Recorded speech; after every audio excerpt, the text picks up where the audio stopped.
के फंडे में आपका स्वागत है। कैसे हैं आप लोग?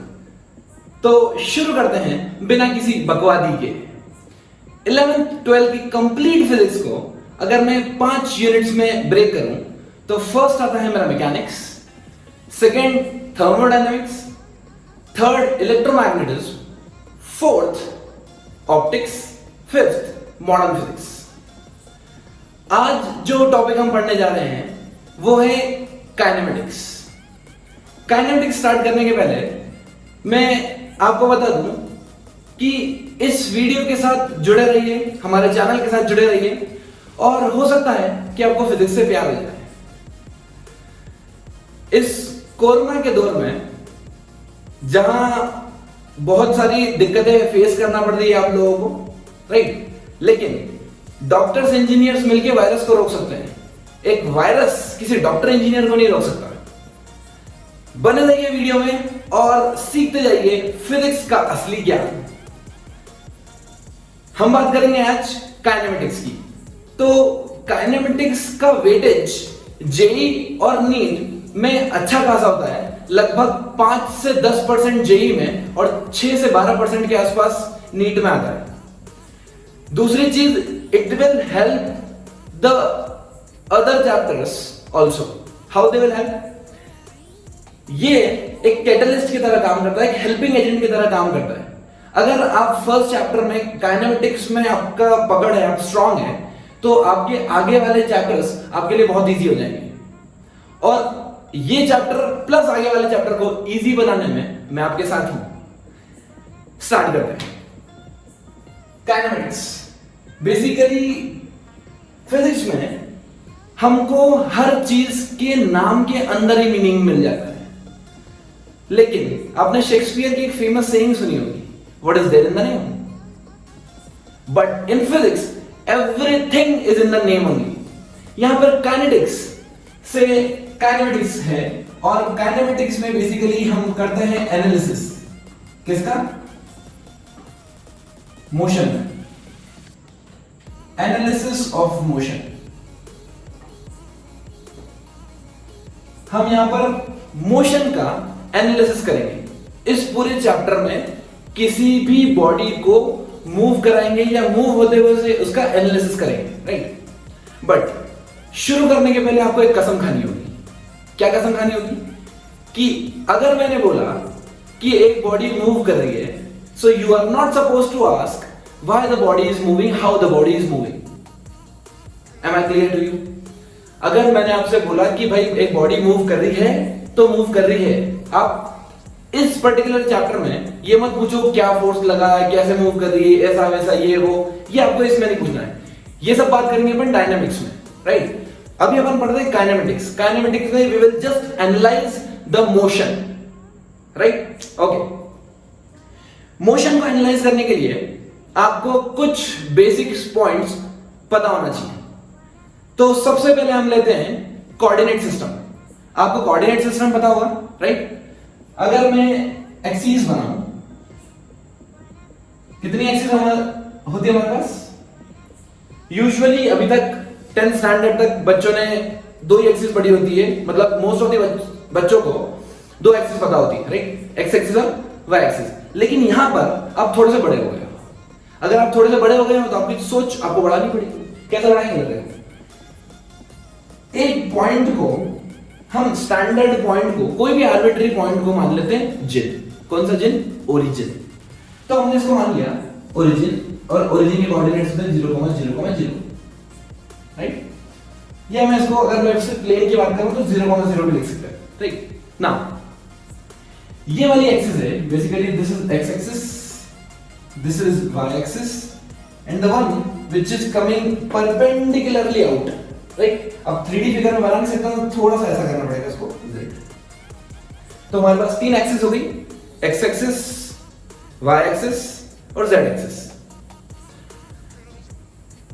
एक चीज आपको यहां पे बहुत इंपॉर्टेंट ध्यान रखने वाली बात है कि ये कोई जरूरी नहीं है कि एक्स एक्सिस यही हो, वाई एक्सिस यही हो और जेड एक्सिस यही हो, राइट। आप अपने अकॉर्डिंगली चेंज भी कर सकते हैं, बट गलती मत कीजिएगा मैं आपको बताऊंगा कि एक्सिस चेंज कैसे करते हैं, बट फॉर नाउ अज्यूम करके चलिए कि ये जो हमने डिफॉल्ट ले रखा है ये हर जगह यूज होता है, तो हम भी इसको ऐसे यूज करेंगे X Y Z, right. X Y Z are the three axis which are mutually perpendicular, सब एक दूसरे के परपेंडिकुलर है, और जहां पे जिस पॉइंट पे ये मीट कर रही है उस पॉइंट को हमने बोल दिया जिन, right. You know what is जिन? Origin, right. ओके, तो यहां पे एक आपको बोर्ड टाइप दिख रहा है, ये बोर्ड है ये, राइट। दो एक्सिस से मिलके एक बनता है प्लेन, राइट। दो एक्सिस से मिलके क्या बनता है? प्लेन। तो इस प्लेन का नाम हो गया एक्स वाई प्लेन। इसको एक्स वाई प्लेन भी बोलते हैं और जेड प्लेन भी बोलते हैं।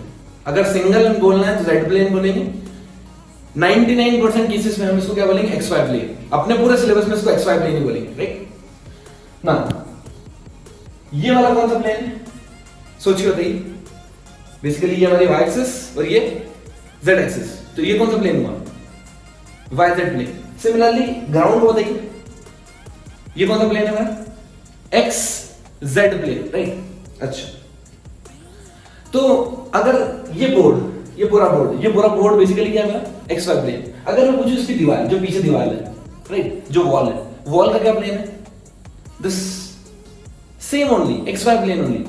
इसका मतलब इसके पैरेलल जितने भी प्लेन्स आएंगे, जितनी भी वॉल्स आएगी, वो जो ऑपोजिट वॉल है वो भी क्या है?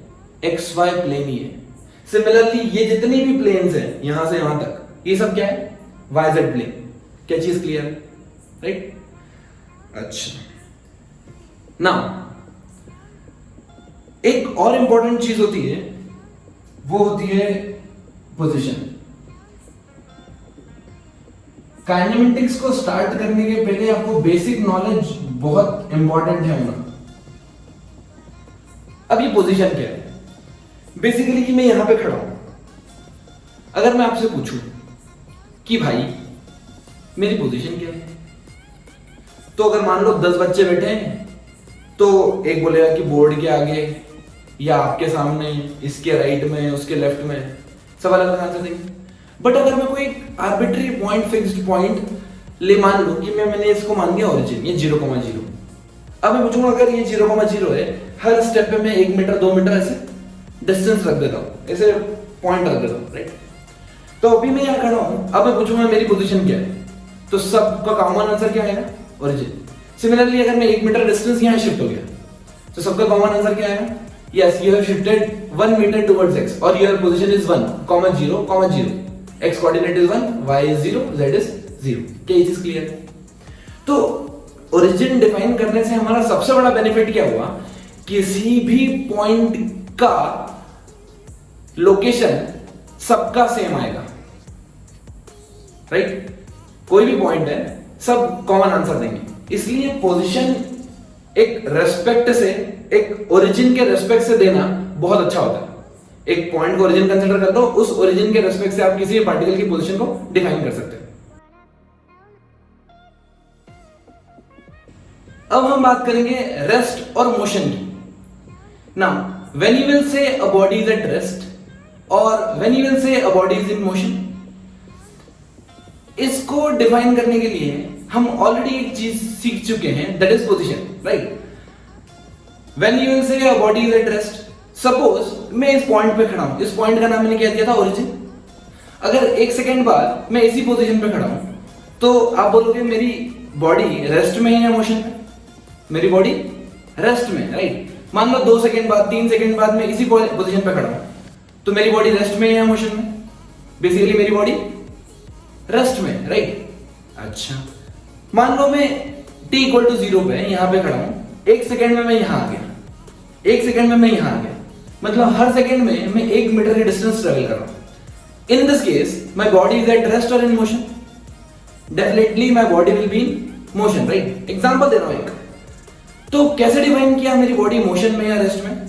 उसके लिए हमने एक टूल यूज किया, दैट इज पोजीशन। क्या position? If the position coordinates are changing with time, the body is said to be in motion. अगर मेरे पोजीशन के कोऑर्डिनेट्स चेंज होते हैं टाइम के साथ, तो मैं क्या बोलूंगा कि बॉडी मोशन में। राइट। और अगर मेरे बॉडी के जो पोजीशन कोऑर्डिनेट्स हैं वो फिक्स्ड है, टाइम चेंज होता रहा है, टाइम बढ़ रहा है और मेरे पोजीशन कोऑर्डिनेट्स फिक्स्ड है, तो मैं क्या बोलूंगा? The body is at rest. क्या ये चीज क्लियर? इसका मतलब रेस्ट में कब होगी? When the coordinates are not changing with time.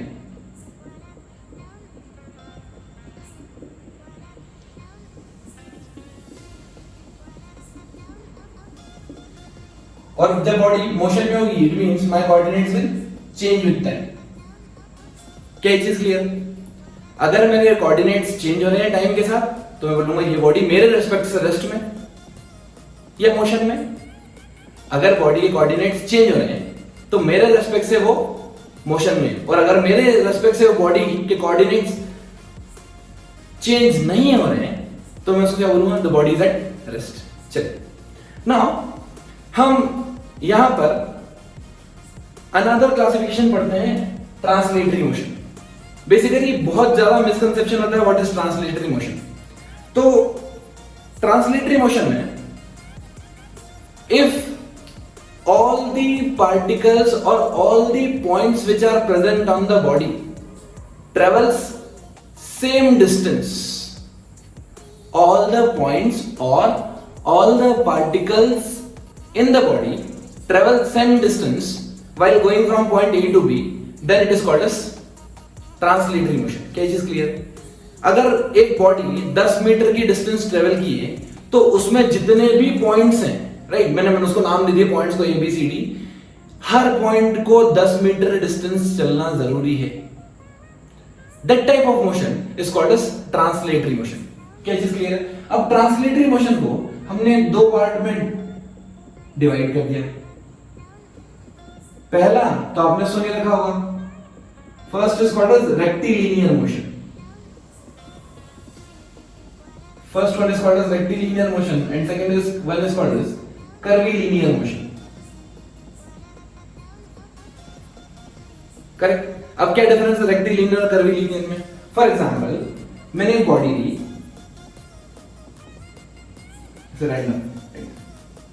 वो यहां से यहां ट्रेवल की ऐसे, राइट? मैंने एक पॉइंट लिया पॉइंट ए, मैंने एक पॉइंट लिया यहां पे बी, ये पॉइंट लिया सी।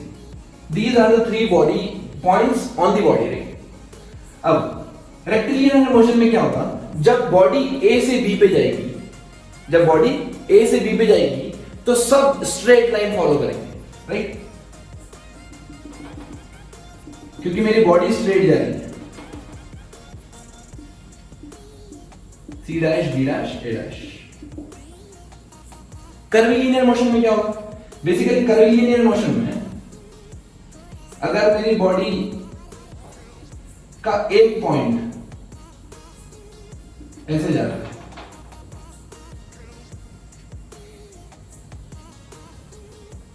तो सारे पॉइंट उसको फॉलो करेंगे, सारे पॉइंट कर्व पाथ पे ही जाएंगे। क्या चीज क्लियर? लेकिन मोशन में एक बात ध्यान रखना, ट्रांसलेटरी मोशन में जितना डिस्टेंस एक पॉइंट ट्रेवल करेगा उतना ही डिस्टेंस सारे पॉइंट ट्रेवल करेंगे, राइट? अगर ऐसा नहीं हुआ तो वो केस डिफरेंट हो जाएगा, राइट? तो यहां पर जितना डिस्टेंस इसने ट्रेवल किया है उतना ही इसने ट्रेवल किया है, उतना ही इसने ट्रेवल किया है, सबने इक्वल डिस्टेंस ट्रेवल किया है। बट डिफरेंस कहां है?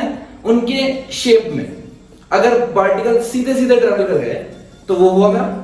रेक्टिलिनियर मोशन, और अगर थोड़ा कर्वी पाथ में चले गए that is called as curvilinear motion. But both are the part of a translatory motion only, right?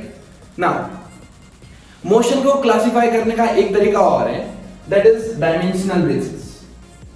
अब ये नाम काफी फेमिलियर है, आप लोगों ने सुन रखा होगा क्योंकि आजकल बहुत ज्यादा चल रही है 5D movies, 7D movies. Basically 5D 7D क्या है? Basically they are dimensions.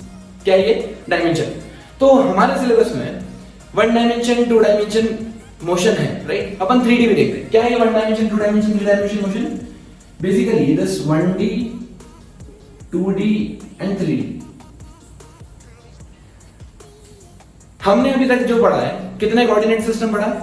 जो कार्टेशियन कोऑर्डिनेट सिस्टम है उसके अंदर 3 कोऑर्डिनेट्स लिए अपन ने, एक्स, वाई और जेड, करेक्ट ना। अगर मेरा एक कोऑर्डिनेट चेंज हो रहा है टाइम के साथ, ध्यान से सुनो, अगर सिर्फ और सिर्फ एक कोऑर्डिनेट चेंज हो रहा है टाइम के साथ, that is called as one dimensional motion. One dimensional motion कैसे?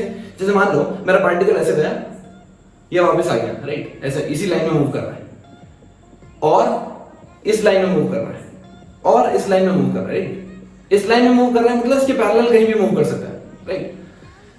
इस पर्टिकुलर केस में सिर्फ और सिर्फ कोई एक कोऑर्डिनेट चेंज हो रहा है, या तो x चेंज हो रहा है, या y चेंज हो रहा है, या z चेंज हो रहा है।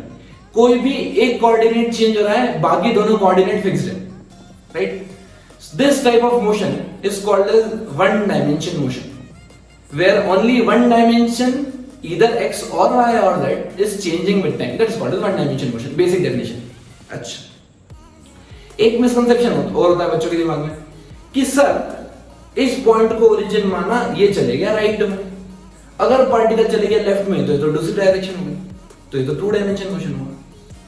बेसिकली प्लस साइन और माइनस साइन ये सिर्फ हमने डिसाइड किए हैं हमारे साइन कन्वेंशन के लिए, राइट।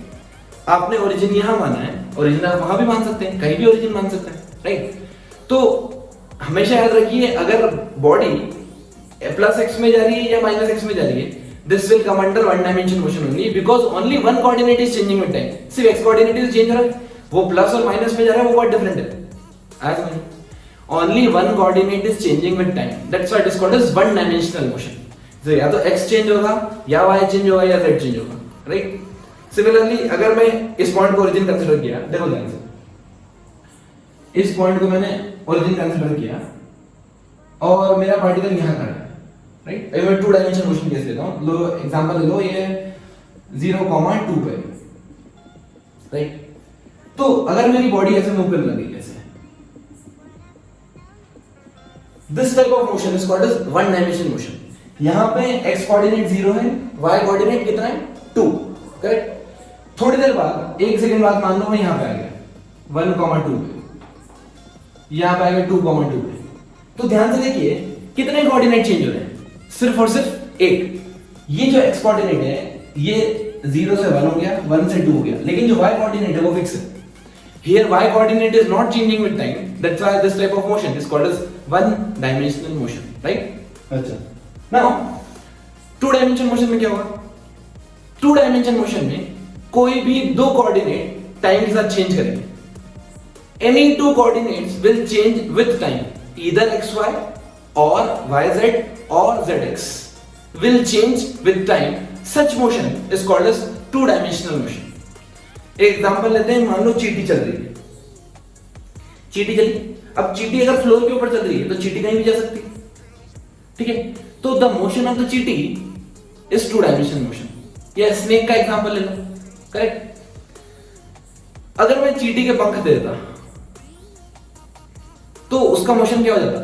थ्री डायमेंशनल मोशन, क्योंकि वो एक्स में, वाई में और जेड में भी जा रही है, राइट। थ्री डायमेंशनल मोशन में क्या होगा? All the three coordinates will change with time.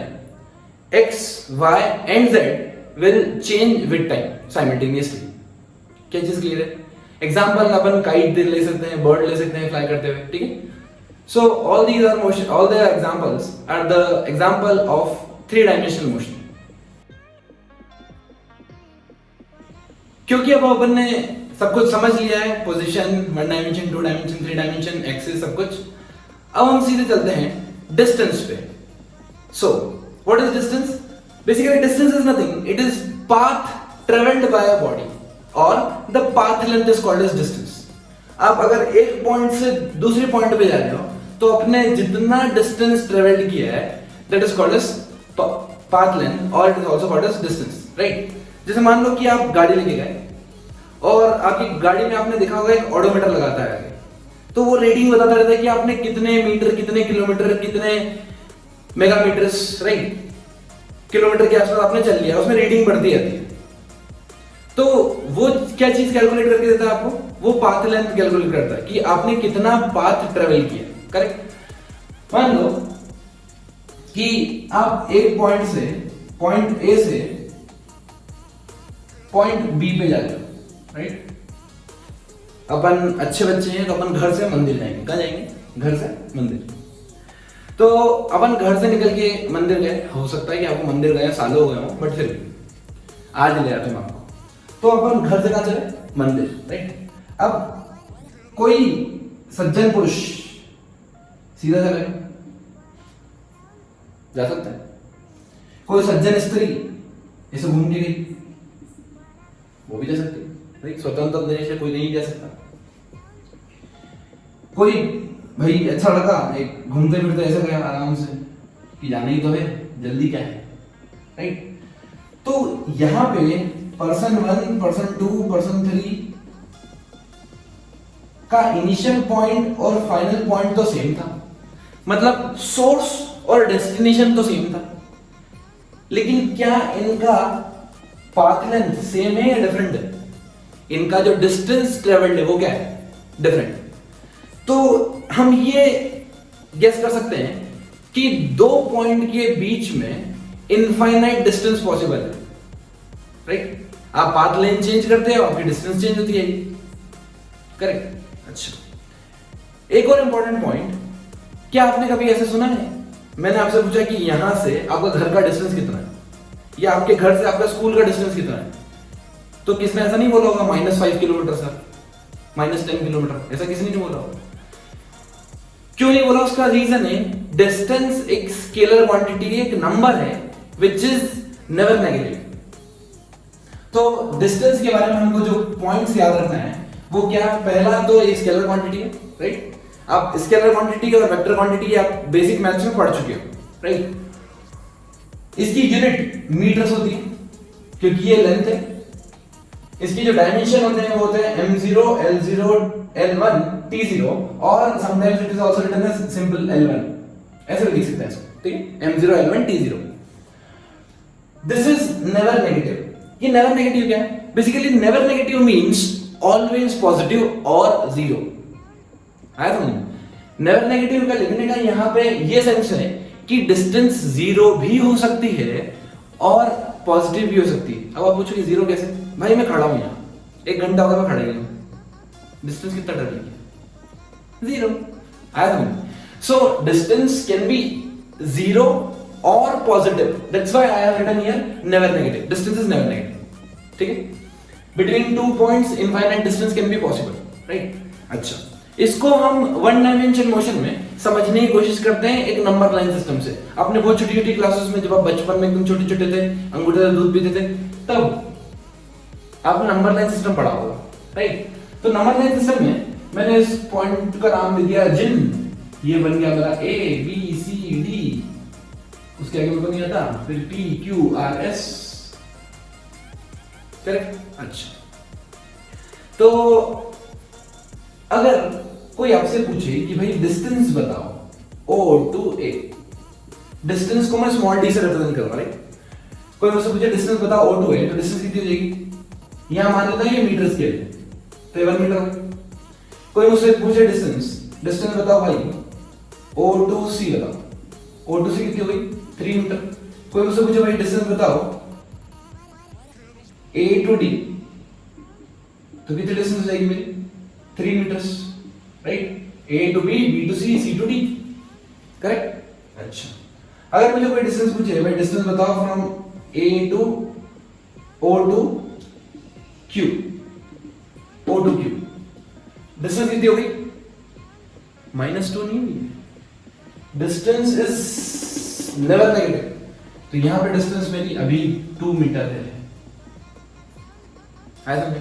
आप भले लेफ्ट में जा रहे हो, ये हमारे साइन कन्वेंशन है। क्या साइन कन्वेंशन है हमारे? कि अगर मैंने इस पॉइंट को ओरिजिन माना है तो ओरिजिन से राइट में और ऊपर मैं हमेशा पॉजिटिव मानता हूं, और लेफ्ट में और नीचे मैं हमेशा नेगेटिव मानता हूं। ये मैंने अपने साइन कन्वेंशन अपनी सहूलियत के लिए अज्यूम किया, राइट।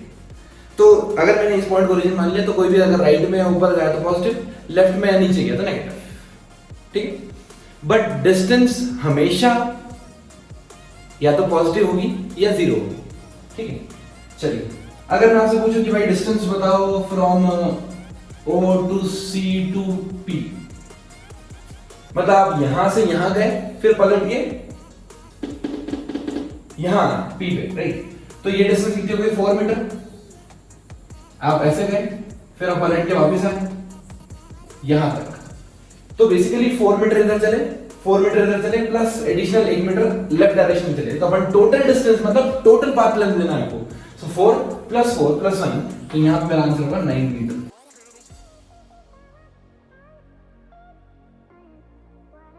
आगे हम सीखते हैं displacement. Now what is this displacement? Displacement is the shortest distance between the initial and the final point. मतलब सोर्स और डेस्टिनेशन के बीच का जो शॉर्टेस्ट पाथ होता है, उस पाथ को मैं बोलता हूं डिस्प्लेसमेंट, राइट? अब डिस्प्लेसमेंट हमेशा एक शॉर्टेस्ट लाइन हमेशा स्ट्रेट लाइन होती है। किसी भी पॉइंट को, कोई भी रैंडम पॉइंट हो, कहीं भी हो, अगर मुझे उन दोनों के बीच का शॉर्टेस्ट पाथ निकालना है तो एक स्ट्रेट लाइन ड्रॉ कर दो इनिशियल से फाइनल पॉइंट तक, that is called as displacement. क्या चीज क्लियर है? चलिए, डिस्प्लेसमेंट में इंपॉर्टेंट पॉइंट जो आपको ध्यान रखना है, that is displacement is a vector quantity. इसका मतलब वेक्टर क्वांटिटी में आपको मैग्नीट्यूड के साथ साथ डायरेक्शन का भी ध्यान रखना होगा कि पॉजिटिव जा रहा है, नेगेटिव जा रहा है, ऊपर है, नीचे है। बाय कन्वेंशन पॉजिटिव को हमने राइट में लिया है, नेगेटिव लेफ्ट, राइट? सो अगर कोई बॉडी लेफ्ट में जाए, इसका मतलब उसका डिस्प्लेसमेंट नेगेटिव होगा। सिमिलरली अगर कोई बॉडी नीचे जा रही है तो उसका डिस्प्लेसमेंट नेगेटिव होगा, राइट? अब मान लो मैंने 2 पॉइंट लिए, ए और बी, वही घर से मंदिर, अपन अच्छे बच्चे, मंदिर जाना जरूरी है। सो ए टू बी गए, अब यहां से मुझे शॉर्टेस्ट या इनफाइनाइट पॉसिबल है? यहां पे सिर्फ एक पॉसिबिलिटी है, that is Sidhi line, only one answer will come, right? तो जो स्ट्रेट लाइन मैंने यहां से यहां तक ड्रॉ की है, दैट इज द डिस्प्लेसमेंट और the shortest distance between A and the B point. Displacement को मैं कैपिटल डी या एस से रिप्रेजेंट करूंगा पूरे चैप्टर में, राइट? और डिस्टेंस को स्मॉल डी से। तो जब भी आपको स्मॉल डी लिखा हुआ दिख जाए, इसका मतलब मैं क्या पूछ रहा हूं? डिस्टेंस। और कैपिटल डी मतलब डिस्प्लेसमेंट। चलिए, अब वही अपन नंबर लाइन सिस्टम लेते हैं, पुराना वाला केस। तो यहां पे O से A गए, O से A अपन टुवर्ड्स राइट चले, राइट मतलब पॉजिटिव, तो 1 metre, 1 metre positive. O to C गए, O टू C कितना है? 3 मीटर्स, और पॉजिटिव डायरेक्शन में गए क्योंकि अपन राइट जाना है, तो कोई दिक्कत ही नहीं। A टू D जब अपन गए तो A से अपन फिर राइट में गए, तब भी अपन 3 मीटर अपना डिस्प्लेसमेंट, यहां भी कोई आंसर सही है। O टू Q गए, O टू Q, अब अपन जा रहे हैं लेफ्ट में। अब अपन कहां जा रहे हैं? लेफ्ट में, मतलब हमारे पास एक नेगेटिव साइन आ जाएगा। तो O टू Q डिस्टेंस तो है 2, लेकिन डायरेक्शन नेगेटिव हो गई, इसलिए हमें माइनस लगाना पड़ेगा। चलिए, अच्छा हम गए O to C to P। O से हम कहां गए? C पे, C से कहां पर गए हम? P पे। डिस्प्लेसमेंट में आपको एक और इंपॉर्टेंट पॉइंट ध्यान रखना है कि इंटरमीडिएट पॉइंट्स हमको मतलब ही नहीं है। हमको किससे मतलब है? शॉर्टेस्ट पाथ से। मतलब हमें फाइनल पोजीशन चाहिए और इनिशियल पोजीशन चाहिए। आप डिस्प्लेसमेंट को एक तरीके से और लिख सकते हैं, final position minus initial position. ये भी आपको डिस्प्लेसमेंट दे देगा, ठीक है? स्ट्रेट लाइन में तो डायरेक्ट फॉर्मूला लगा सकते हैं, और अगर 2D में हो तो अपन वेक्टर फॉर्मेट में लगाना सीखेंगे इसको, ठीक है? चलिए, तो अगर मैं C को पॉइंट पर डाल दूं, क्योंकि ये तो इंटरमीडिएट पॉइंट है, मतलब मुझे O से P देखना है। O से P ये डायरेक्ट है, हम कहां जा रहे हैं? टुवर्ड्स लेफ्ट, तो मेरा आंसर आ जाएगा -1 मीटर। क्या चीज क्लियर है आपको? चलिए, अब मैं आपसे एक क्वेश्चन पूछता हूं कि आपको डिस्टेंस और डिस्प्लेसमेंट दोनों निकालना है, P to C to P। मतलब आप घर से गए मंदिर, मंदिर से गए वापस घर, ठीक? चलिए, तो P टू C मतलब आप चले ऐसे, फिर आप C से वापस पलट के आ गए ऐसे। क्या आपका इनिशियल पॉइंट और फाइनल पॉइंट सेम है? बिल्कुल सेम। इसका मतलब क्या आपका डिस्प्लेसमेंट 0 होगा? बिल्कुल होगा। आंसर आ गया। Initial point final point same, तो दोनों में डिफरेंस कितना? 0। करेक्ट। चलिए, लेकिन अगर मैं डिस्टेंस की बात करूं तो डिस्टेंस कुछ तो आएगा, क्योंकि हमने पाथ ट्रेवल तो किया है। कितना किया है? यहां से 1 2 4 मीटर इधर, वापस आने में 4 मीटर, तो मेरा आंसर आ गया 8 metre.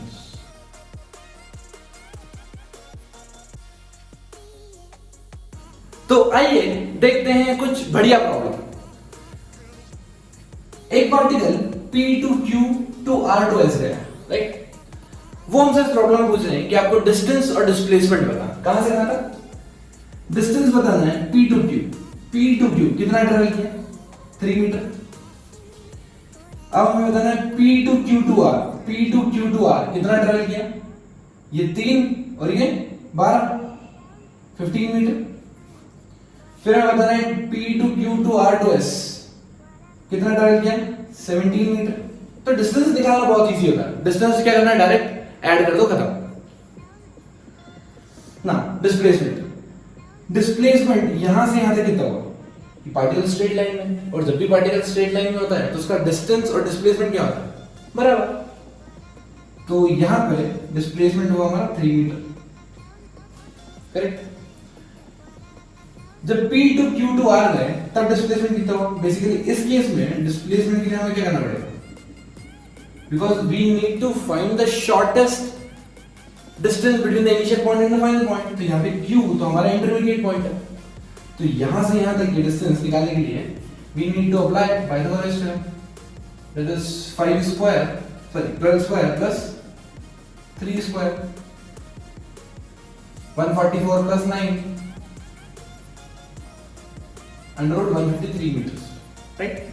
Now the last and the important part, वो हमसे पूछ रहे हैं कि डिस्प्लेसमेंट बताना है P2S। जब P2S बताना है तो Q और R का तो कोई काम ही नहीं, हमें एक डायरेक्ट लाइन ड्रॉ करनी है यहां से यहां तक, इस ब्लैक लाइन की लेंथ बताना, करेक्ट। कैसे बताएंगे? बेसिकली कुछ बच्चे सोच रहे होंगे कि ये काम करते हैं, इसको x मान लेते हैं तो ये जाएगा 12 माइनस x, फिर सॉल्व कर लेंगे, राइट? बट थोड़ा सा अपन स्मार्ट सोचे, अगर थोड़ा सा, ज्यादा थोड़ा सा दिमाग लगाएं, क्योंकि जहां नजर बदलती है वहां नजारे बदल जाते हैं। तो थोड़ी सी अपन नजर को बदलें। कैसे? एक काम करता हूं मैं, अगर मैं एक पैरेलल लाइन ड्रॉ कर दूं यहां से, ऐसे ऐसे, और इसके पैरेलल एक यहां लाइन ड्रॉ कर दूं, राइट? तो अगर ये 12 मीटर है तो ये कितना होगा? 12, और ये 2 मीटर है तो ये डिस्टेंस कितनी होगी? 2। मैं इसको रख लेता हूं। क्या आपको राइट एंगल ट्रायंगल नहीं दिख गया है? राइट? अब अगर आपको राइट एंगल ट्रायंगल दिख गया है तो आपको करना क्या है? आपको पाइथागोरस थ्योरम लगाना है बस। तो मेरा आंसर हो गया, ये टोटल डिस्टेंस कितनी? 5। So my answer is 5 square plus 12 square, that is 144 plus 25, 169, under root 169 is 30 metre. तो ये प्रॉब्लम अगर डायरेक्ट आया थी तो काफी डिफिकल्ट दिखती है, लेकिन अपन इसको इजी बना सकते हैं, राइट? थोड़ा सा आपको सोचना है, राइट? एक प्रॉब्लम और देखते हैं।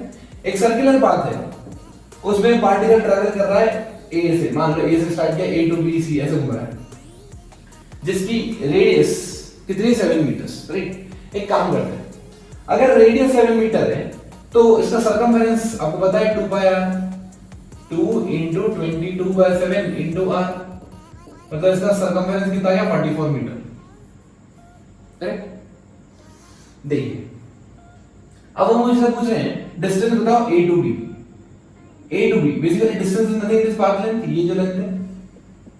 आपको ऐसा लग रहा है कि ये सर्कमफेरेंस का 1/4 पार्ट है, एग्जैक्ट 1/4 पार्ट।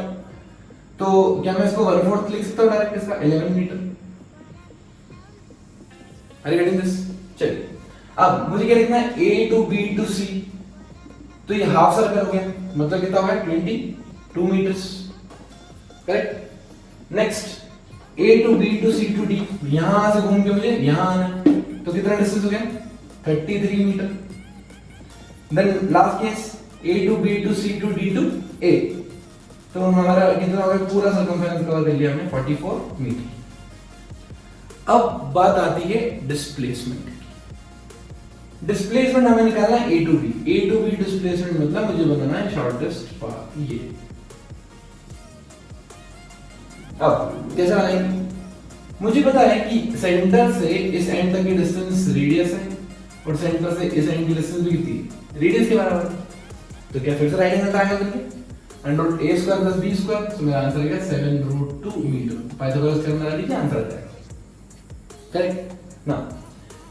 सेकंड केस में a to b to c मतलब मुझे a to c direct add करना है स्ट्रेट लाइन।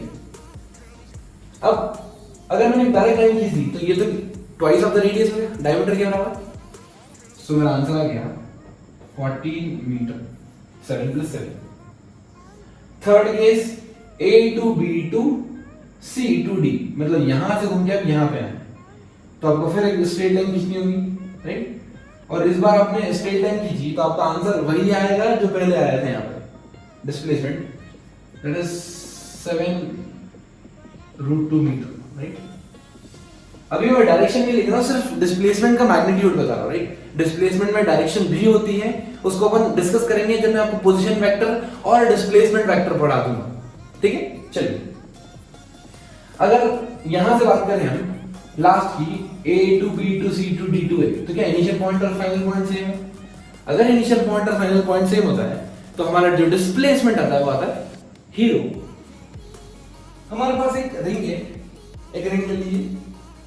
रिंग पे मैं दो पॉइंट कंसीडर कर लेता हूं, एक पॉइंट P और दूसरा पॉइंट Q, राइट? ना these are the two points on the ring, right? Ring के ऊपर मैंने ये दो पॉइंट कंसीडर किए ना। अब क्या हो रहा है, ये रिंग रोल कर रही, प्योर रोल, ठीक? जैसा अपन मान लो टायर है, टायर को ऐसे धक्का दे दिया तो रोल कर रहा है। ये बॉल है, बॉल को, फुटबॉल को तो रोल कर रहा है। बेसिकली रोलिंग मोशन के बारे में हम अपन आगे डिस्कस करेंगे, लेकिन अभी देखिए तो ये आगे बढ़ती तो ऐसे घूम भी मान जैसे। अब रोलिंग में क्या होता है, बेसिकली वो बॉल घूम रही ऐसे घूम के वो पूछ रहे हैं कि ये जो पॉइंट था ये ग्राउंड पॉइंट नहीं, ये कहां पे? रिंग पे। जब ये ऐसा पॉइंट घूम के वापस अपनी पोजीशन पे आता है, इस पोजीशन पे, तब इस पॉइंट ने कितना डिस्प्लेसमेंट ट्रेवल किया आपको ये बता रहा है, राइट? मतलब उस सिचुएशन में जो बॉल होगी वो यहां पे होगी। एक कंप्लीट रोटेशन में हाउ मच डिस्टेंस और what is the final displacement of the point P, ठीक? इसका रेडियस मान लेते हैं r दे रखा है गिवन, राइट? अभी देखिए डिस्प्लेसमेंट कैसे निकालेंगे, यहां से यहां तक की डिस्टेंस चाहिए, इधर से इधर से। जैसे ही बॉडी रोल कर रही है ऐसे, आपको ऐसा लगता है कि हर बार एक नया पॉइंट ग्राउंड पे टच हो रहा है, हर बार एक नया पॉइंट ग्राउंड पे टच हो रहा है। अभी ये वाला उसके पास वाला, फिर उसके पास वाला, थोड़ी देर बाद ये वाला पॉइंट यहाँ टच होगा, फिर थोड़ी देर बाद ये वाला पॉइंट यहाँ पे टच होगा, करेक्ट? सो इट मींस ये वाला पॉइंट वापस टच होगा जब सारे पॉइंट ऑलरेडी टच हो चुके होंगे, करेक्ट? अगर एक बार सारे पॉइंट ऑलरेडी टच हो चुके हैं, इसका मतलब सारे पॉइंट्स को मैं यहाँ पे ऐसे शो कर सकता हूँ। और ये अगर सारे पॉइंट को या मैं इस लेंथ को खोल के यहाँ पे स्ट्रेट कर दूं तो बेसिकली दिस इज सर्कमफेरेंस, फिर आंसर आ गया, राइट? सो पॉइंट, इस पॉइंट से लेके इस पॉइंट तक की जो यहां तक की डिस्प्लेसमेंट है पॉइंट P का जो डिस्प्लेसमेंट है वो कितना है? 2πr। एक प्रॉब्लम और देखते हैं, इसी में थोड़ा सा वेरिएशन करेंगे। हम क्या करेंगे, इस पॉइंट Q का डिस्प्लेसमेंट बताना है हमें। कैसे बताएंगे डिस्प्लेसमेंट? डिस्प्लेसमेंट बताना है सिर्फ ये पॉइंट Q कब, जब यहां पे आ जाए ग्राउंड पे। आपको पता है कि ये पॉइंट P क्या होगा? P, इसका मतलब एग्जैक्ट सेंटर पे, कहीं सेंटर पे Q आया होगा, करेक्ट? और Q कैसा आया होगा? कुछ ऐसा, राइट? बट हमको एक कर्व पाथ नहीं निकालना, हम क्या निकालना? डिस्प्लेसमेंट। डिस्प्लेसमेंट मतलब हमें ये डिस्टेंस निकालना, ये प्रॉब्लम अगर आपने प्रीवियस प्रॉब्लम अच्छे से समझी है तो ये प्रॉब्लम आपके लिए काफी इजी हो जाएगी। कैसे? आपको ये लाइन चाहिए, राइट? एक लाइन में ऐसे ड्रॉ कर देता हूं। अगर ये डिस्टेंस 2 पाई r थी तो ये डिस्टेंस हाफ यहां से यहां कितनी हो जाएगी? Pi into r। और ये डिस्टेंस कितनी है? It is diameter that is equal to 2r। अगर मैं यहां पे पाइथागोरस थ्योरम लगा दूं, so according to the Pythagoras theorem the displacement will be under root a square plus b square pi r the whole square plus 2r the whole square. So r I can take outside, it will be pi square plus 4 square units or meters. This will be our answer, right? इस पूरे scenario में आपने दो चीज note की होगी। First one, that the distance never decreases with time. अगर कोई बॉडी मोशन में है और बॉडी आगे बढ़ रही है, किसी भी डायरेक्शन में जा रही है, टाइम के साथ हमेशा डिस्टेंस बढ़ता ही जाता है, बढ़ता ही जाता है, बढ़ता ही जाता है, बढ़ता ही जाता है। लेकिन डिस्प्लेसमेंट के साथ ऐसा नहीं है। अगर बॉडी आगे जा रही है या पीछे आ रही है तो डिस्प्लेसमेंट कम ज्यादा हो जाएगा, या ऐसे जाती है तो राइट में चली गई तो डिस्प्लेसमेंट में अंतर आ जाएगा, right? So displacement can change with time or it can decrease with time, it can be zero with time, it can be negative with time, but distance always increases with time, right? एक और point important note करते हैं यहाँ पे, for a uniform motion, uniform means the motion with constant velocity. कोई particle ऐसे घूम जा रहा है, स्ट्रेट लाइन में जा रहा है, एक ही डायरेक्शन में, ठीक है, एक ही डायरेक्शन में स्ट्रेट लाइन में जा रहा है, uniform motion. Basically uniform motion means non accelerated motion. हालांकि अपन ने एक्सेलरेशन पढ़ा नहीं है, तो ऐसा मान के चलो कांस्टेंट स्पीड से या कांस्टेंट वेलोसिटी से कोई पार्टिकल सिंगल डायरेक्शन में जा रहा है। अगर मैं इस पॉइंट को स्टार्टिंग पॉइंट मानूं तो हर पॉइंट पे डिस्टेंस और डिस्प्लेसमेंट सेम होंगे या different? So the correct answer is it will be same.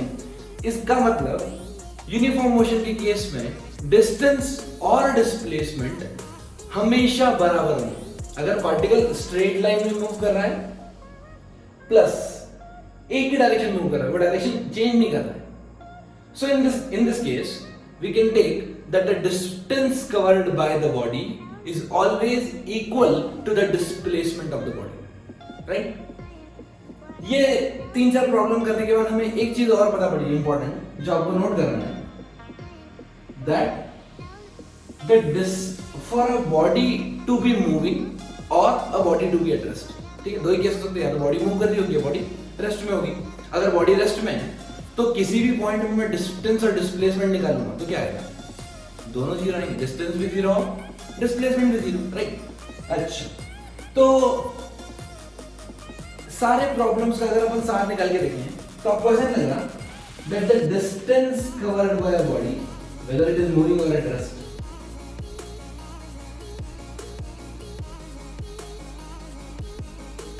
ये पॉइंट इसलिए इंपॉर्टेंट है बिकॉज इस पॉइंट का यूज मैं बाद में करूंगा, जब मैं आपको वेलोसिटी वगैरह में अपन इन डेप्थ नॉलेज लेंगे, तब हो सकता है ये पॉइंट अभी आपको बहुत सिंपल लग रहा है, राइट? लेकिन इंपॉर्टेंट पॉइंट आपको याद रखना है that the distance is always greater than और equal to displacement. Distance is always greater than or equal to displacement. आपको पता है डिस्प्लेसमेंट के केस में इक्वल कब होता है? जब बॉडी यूनिफॉर्म मोशन कर रही होती है, राइट? जब बॉडी यूनिफॉर्म मोशन कर रही होती है या बॉडी रेस्ट पे होती है, इन दोनों केसेस में डिस्टेंस और डिस्प्लेसमेंट हमेशा बराबर होंगे। इस वीडियो के साथ जुड़े रहिए, हमारे चैनल के साथ जुड़े रहिए, और हो सकता है कि आपको फिजिक्स से प्यार हो जाए।